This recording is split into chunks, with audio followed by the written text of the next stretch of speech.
ஆதித்தல்வாய் ஸ்ரீமதே ராமானுஜாய நமக. ஸ்ரீமத் கோவிந்த ராமானுஜா சரணோ சரணம் பிரபத்தே. ஸ்ரீமதே கோவிந்த ராமானுஜாய நமக.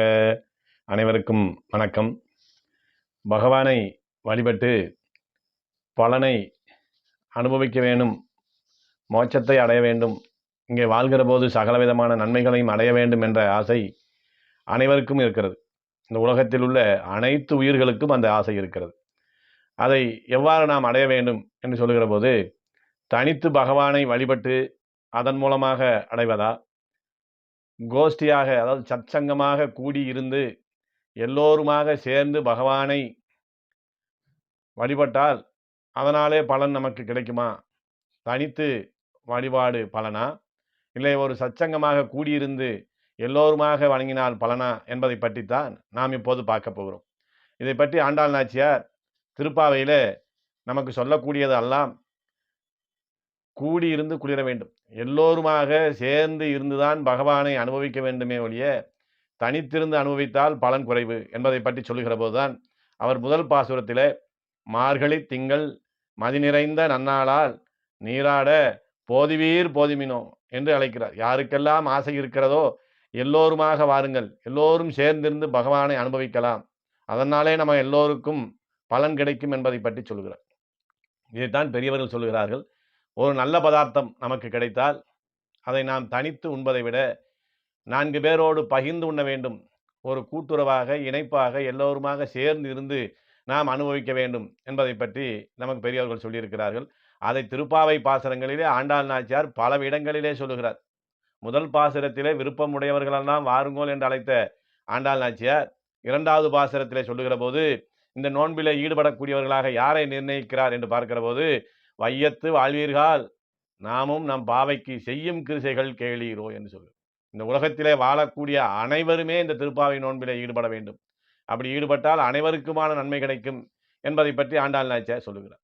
இப்படி கூடியிருந்து அனுபவித்தால் நமக்கு கிடைக்கக்கூடிய நன்மைகள் என்ன என்று சொல்லுகிற போது 5வது பாசுரத்திலே தூயோமாய் வந்து நாம் தூமலர் தூவி தொழுது வாயினால் பாடி மனத்தினால் சிந்திக்க போய விளையும் புகுதருவா நின்றனவும் தீயினில் தூசாகும் என்று சொல்லுகிறார். இவ்வாறாக நாம் எல்லாரும் கூடியிருந்து ஒரு கோஷ்டியாக இருந்து பகவானை வாயினால் பாடி மனத்தினால் சிந்தித்து மலர்களை கொண்டு பூஜித்து நாம் தொழுதோமானால் நம்மிடம் ஏற்கனவே இருக்கக்கூடிய கர்ம வினைகள் என்று சொல்லக்கூடிய பாவங்களும் நம்மை அறியாமல் இனிமேல் வரக்கூடிய பாவங்களும் தீயிலிட்ட தூசாக நம்மை விட்டு நீங்கிவிடும் என்பதை பற்றி ஆண்டாள் நாச்சியார் இப்படி சொல்லுகிறார். இதற்கு புராண காலங்களில் நடந்த ஒரு நிகழ்வின் மூலமாக நாம் விஸ்தாரமாக தெரிந்து கொள்ளலாம். அந்த காலத்தில் மிகவும் பிரபலமாக வேதத்தை கடைந்தெடுத்து அதை நடைமுறைப்படுத்தக்கூடிய ரிஷியாக இருந்தவர் வசிஷ்டர், விஸ்வாமித்திரர் இருவருமே சமகாலத்திலே இருந்தவர்கள். அதில் முதலிலே விஸ்வாமித்திரர் ஒரு யாகத்தை நடத்துகிறார். அந்த யாகத்தினுடைய நிறைவு நிகழ்ச்சி வருகிற போது தன்னிடத்தில் இருக்கக்கூடிய அனைத்து பொருள்களையும் தானமாக கொடுத்து விட வேண்டும் என்பது நியதி. அப்படி விஸ்வாமித்திரர் யாகத்தை நிறைவு செய்து தன்னிடம் இருக்கக்கூடிய அனைத்தையும் எல்லோருக்கும் தர்மம் செய்து கொண்டு வருகிறார். இதை கேள்விப்பட்ட வசிஷ்டர் நாமும் விஸ்வாமித்திரரிடத்தில் சென்று எதையாவது பெற்று வரலாம் என்று செல்கிறார். அப்படி சென்று விஸ்வாமித்திரரிடத்தில் தானும் யாசகமாக சில பொருள்களை பெற்று வருகிறார். அங்கே இருந்து திரும்பிய பிறகு வசிஷ்டருக்கு ஒரு யோசனை தோன்றுகிறது. விஸ்வாமித்திரர் செய்தது போல நாமும் ஒரு யாகத்தை செய்து பலருக்கும் தர்மங்கள் தானங்கள் செய்ய வேண்டும் என்று முடிவு செய்து அவரும் அதே போன்ற ஒரு யாகத்தை செய்கிறார். அதே போன்று யாகத்தினுடைய நிறைவிலே அனைவருக்கும் தன்னிடம் இருக்கக்கூடிய அனைத்தையும் தானமாக தர்மமாக கொடுத்து கொண்டு வருகிறார். இதை கேள்விப்பட்ட விஸ்வாமித்திரர் தானும் வசிஷ்டரிடத்திலே பெற வேண்டும் என்று அங்கே வருகிறார். அப்படி விஸ்வாமித்திரர் வந்து சேர்வதற்கு முன்னையே வசிஷ்டரிடம் இருந்த பொருள்கள் அனைத்தும் தீர்ந்து விடுகிறது. அப்போது விஸ்வாமித்திரர் கோபப்பட்டு வசிஷ்டரிடத்தில், என்னை நீங்கள் அவமானப்படுத்தி விட்டீர்கள், உங்களிடம் யாசகம் பெற வந்த என்னை வெறுங்கையோடு திருப்பி அனுப்பப் போகிறீர்கள் என்று கடுமையாக கோபித்த போது வசிஷ்டர் மகரிஷி சொல்லுகிறார், விஸ்வாமித்திரரே, நீங்கள் கோபப்பட வேண்டிய அவசியமில்லை, இங்கே பொருள்கள் தான் தீர்ந்துவிட்டனவே தவிர உங்களிடம் தருவதற்கு என்னிடத்திலே ஒரு விஷயம் இருக்கிறது, ஒரு பலன் இருக்கிறது என்று சொல்லி சச்சங்க சகவாச பலன், அதாவது இந்த நல்லவர்களோடு அடியவர்களோடு பகவானை வணங்கக்கூடிய அடியவர்களோடு சேர்ந்து இருந்த அந்த சகவாச பலன், ஒரு நாளிகை பலன், 24 நிமிட பலன் என்னிடத்தில் இருக்கிறது. அதிலே 1/4 பங்கை நான் உங்களுக்கு தர்மமாக தானமாக தருகிறேன், அதை பெற்றுக்கொள்ளுங்கள் என்று சொல்கிற போது, வெறுங்கையோடு என்னை அனுப்ப வேண்டும் என்று முடிவு செய்துவிட்டு கண்ணுக்கு தெரியாத பலனை எனக்கு கொடுக்கிறேன் என்று கூறுகிறீர்களா என்று மேலும் கோபப்படுகிறார் விஸ்வாமித்திரர். அப்போதும் நிதானமாக இருந்த வசிஷ்டர் ஒரு யோசனை செய்து விஸ்வாமித்திரரை அழைத்து, இந்த உலகையெல்லாம் தாங்கக்கூடிய ஆதிசேஷனையும், இந்த உலகத்துக்கே ஒளி கொடுத்து கொண்டிருக்கக்கூடிய சூரிய பகவானையும் நான் அழைத்ததாக நீர் சென்று அழைத்து வாரும் என்று சொல்லுகிறார். சற்று நேரம் யோசித்த விஸ்வாமித்திரர், சரி சென்றுதான் பார்ப்போமே என்று முடிவு செய்து நேர ஆதிசேஷனிடம் சென்றார்.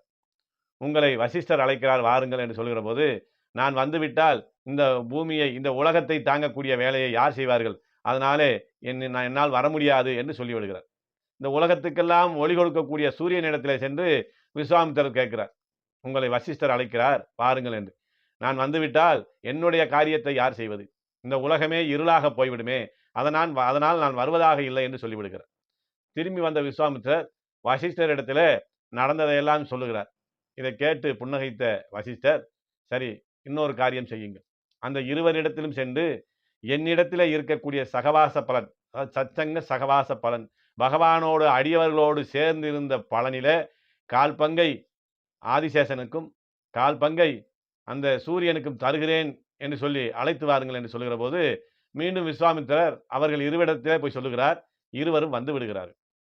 அப்போது விஸ்வாமித்திரர் கேட்கிறார், முதலிலே நான் அழைத்த போது நீங்கள் வரமாட்டேன் என்று மறுத்தீர்களே, இப்போது மாத்திரம் எப்படி நீங்கள் வருகிறீர்கள் என்று கேட்கிற போது, வசிஷ்டர் எங்களுக்கு கொடுத்த அந்த சத்சங்க சகவாச பலன் எங்கள் காரியத்தை நடத்தும், அதனாலே நாங்கள் வந்தோம், அந்த பலனுக்கு அவ்வளவு பெரிய சக்தி இருக்கிறது என்பதை சொல்லுகிறார். இதை கேள்விப்பட்ட விஸ்வாமித்திரர் நாணி வெக்கப்பட்டு வசிஷ்டரிடத்தில் சச்சங்க சகவாச பலனான அந்த 1/4 பங்கை எனக்கு தானமாக கொடுங்கள் என்று கேட்டு வாங்கி செல்லுகிறார். அதை அங்கே இருந்து புறப்பட்டு அவர் ஆசிரமத்திற்கு செல்கிற போதே, தூரத்திலே இருந்து பார்க்கிற போதே அவருடைய ஆசிரம வாசலிலே இருவர் நிற்பது தெரிகிறது. பக்கத்திலே சென்று பார்க்கிற போது சாட்சாத் எம்பெருமான் நாராயணன் போன்றே இருவர் அங்கே நிற்கிறார்கள்.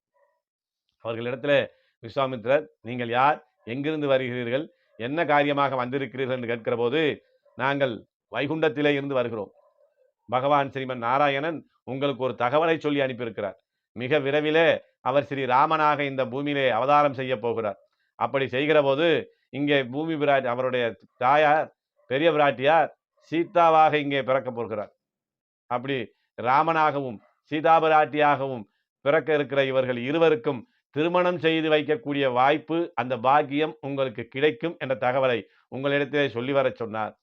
ஏன் அந்த வாய்ப்பு உங்களுக்கு கிடைக்கிறது என்றால், வசிஷ்டரிடத்திலே நீங்கள் பெற்ற சச்சங்க சகவாச பலன், அதாவது நல்லவர்களோடு பகவானுடைய அடியவர்களோடு சேர்ந்திருந்த பலனை நீங்கள் பெற்றதனாலே அதன் பயனாக உங்களுக்கு இந்த வாய்ப்பு கிடைக்கிறது என்பதை பகவான் சொல்லிவிட்டு வர சொன்னார் என்று சொல்லுகிறார்.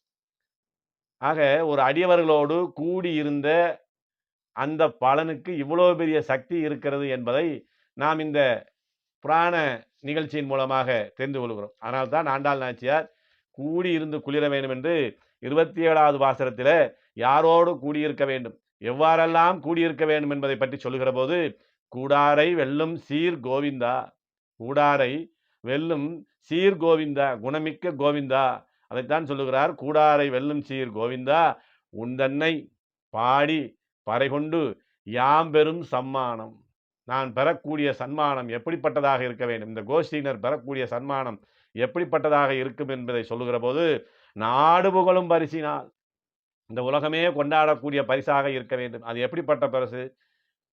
பகவானே, பெருமாளும் பிராட்டியுமாக நீ இருந்து எங்களை அலங்காரம் செய்த வேண்டும். சூடகமே, தோல்வளையே, தோடே, செவிப்பூவே, பாடகமே, என்றனைய பல்கலனும் யாமணிவோம், ஆடை உடுப்போம், அதன் பின்னே பார்ச்சோறு மூட நெய்பெய்து முழங்கை வழிவார கூடி இருந்து குளிந்தேலோர் எம்பாவார். அப்படி கூடி இருந்து குளிர வேண்டும். தனி ஆளாக நாம் பகவானை வழிபடுவதிலே எந்த பிரயோஜனமும் இல்லை. ஒரு சச்சங்கமாக கூடியிருந்து, இதைத்தான் இந்த காலத்திலே கூட்டு பிரார்த்தனை என்று சொல்லுகிறார். அதை நமக்கு முன்னமே சொன்னவர்கள் இந்த வைணவ சித்தாந்தத்திலே, அதுவும் ஆண்டாள் நாச்சியார் இதை மிக சிறப்பாக நமக்கு சொல்லி, அப்படி நாம் கோஷ்டியாக இருந்தால் பெருமாளும் பிராட்டியும் நாம் சொல்வதையெல்லாம் கேட்பார்கள். நாம் கேட்பதையெல்லாம் கொடுப்பார்கள் என்பதைத்தான் இந்த 27வது பாசுரத்திலே பகவானே நீயே எங்களுக்கு ஆபரணங்கள் அணிவித்து அலங்காரம் செய்து புத்தாடை அணிவித்து எங்களோடு சேர்ந்து இருந்து நீ உணவருந்தி குளிர வேண்டும் என்று உத்தரவு போடக்கூடிய ஒரு சக்தி கிடைக்கிறது. அதனாலே நாம் செய்ய வேண்டியது சச்சங்கமாக அடியவர்களோடு சேர்ந்திருந்து பகவானை வழிபட்டால் நாம் இங்கே வாழ்கிற காலத்திலும் இங்கே இருந்து நாம் பரமபதம் செல்கிற காலத்திலும் நமக்கு வேண்டிய அனைத்து நன்மைகளும் நிச்சயமாக கிடைக்கும் என்பதை இந்த நிகழ்வு மூலமாக ஆண்டாள் நாச்சியாரும் இந்த புராண நிகழ்வும் நமக்கு காண்பித்து கொடுத்திருக்கிறது என்பதை சொல்லி நிறைவு செய்கிறேன். ஸ்ரீமதே ராமானுஜாய நமக.